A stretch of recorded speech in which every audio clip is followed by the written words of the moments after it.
Hello दोस्तों, कैसे हो आप लोग। तो मून नाइट एपिसोड 5 रिलीज कर दिया गया है। तो इसके बारे में बताने वाला हूं कि हमें इस एपिसोड में क्या क्या देखने को मिला है। तो यदि आपने वीडियो अभी तक नहीं देखा है एपिसोड 5 का, तो जाके पहले देख लो कि इसमें बहुत से स्पॉइलर हो सकते हैं। तो चलिए बिना किसी देरी के वीडियो को स्टार्ट करते हैं। तो हमें पता ही है कि मार्क और स्टीव जो है एक असाइलम है, मेंटल असाइलम में फंस चुका है। उसे गोली लगने के बाद उसकी माइंड की स्टेट जो थी वो वहाँ आ चुकी है। एक्चुअल में वो दोनों मर चुका है और उसे हिप्पो गॉड जो है वहाँ से ले उसकी आत्मा को ले जाने आई है। जिस तरह से हमारे इंडिया में यमराज करते हैं, उसी तरह से इजिप्शियन मैथोलॉजी में जो हिप्पो गॉड होती है वो आत्माओं को मरने के बाद ले जाते हैं स्वर्ग या नर्क। तो यहाँ पर भी वही होता है, हिप्पो गॉड जो होती है दोनों को ले जाती है और एक रेगिस्तान पे शिप रहता है जहाँ से उसे स्वर्ग की ओर ले जाया जाएगा, जहाँ पे उसके दिल को रख तराजू पे नापा जाता है जो कि स्थिर हो जाएगा, तभी वो जा पाएंगे स्वर्ग की ओर। नहीं तो उसे वहीं रेगिस्तान में वो बालू बन जाएंगे और हमेशा के लिए वहीं पे फंसे रहेंगे।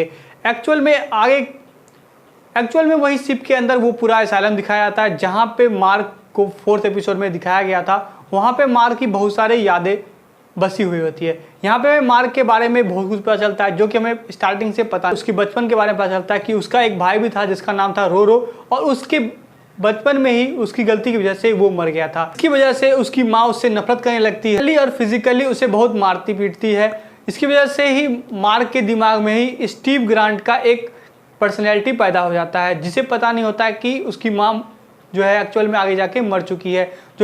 जो एपिसोड स्टार्ट हुआ उससे 3 महीने पहले ही उसकी माँ मर चुकी थी।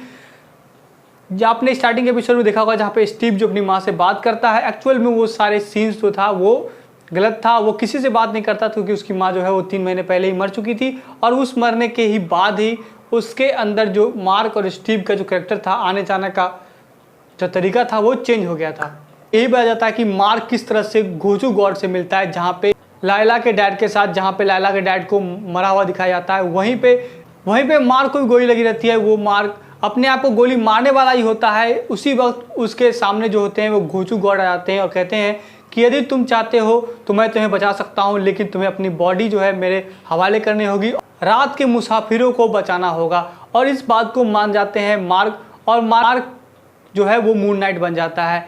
एक्चुअल में ये पूरी कहानी दिखाई गई है। और एक्चुअल में यदि आप देखोगे लायला के डैड को अच्छे तरीके से, तो वहाँ पे लगता है कि लायला के डैड को भी कोई इजिप्शियन गॉड नहीं मारा है, क्योंकि उनकी आंख जो है वो अजीब तरीक़ा से हो गई है और एक्चुअली में बताया भी नहीं गया है कि किसने वहाँ पे हमला किया था।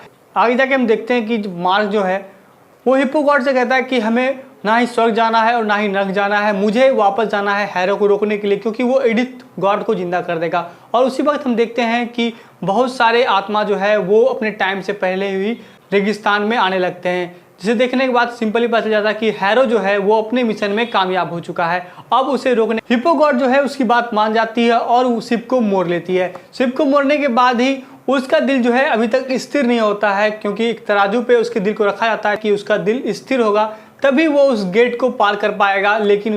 लेकिन तराजू पे उसका दिल बैलेंस नहीं हो पाता है। उसकी वजह से रेगिस्तान से कुछ लोग आते हैं और वो मार्क पे हमला कर देते हैं। वो लोग वही होते हैं जिसे मार्क ने पनिश किया था उसकी गलती की वजह से घोचू बन के।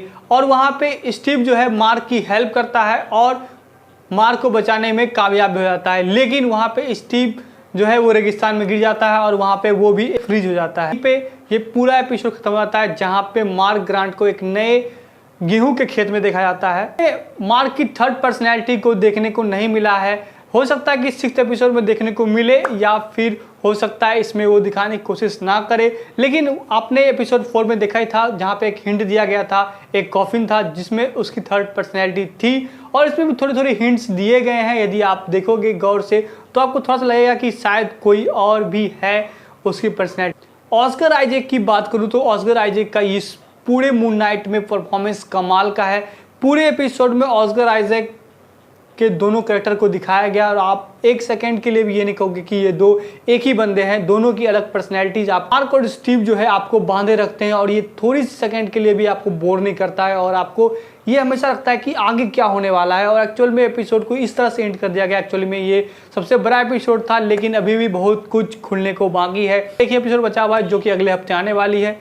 मेरा वीडियो कैसा लगा, अच्छा लगा तो प्लीज़ वीडियो को लाइक करना और चैनल को सब्सक्राइब करना। मैं ऐसे ही वीडियो बनाता रहूँगा आप लोगों के लिए, प्लीज़ सपोर्ट करना।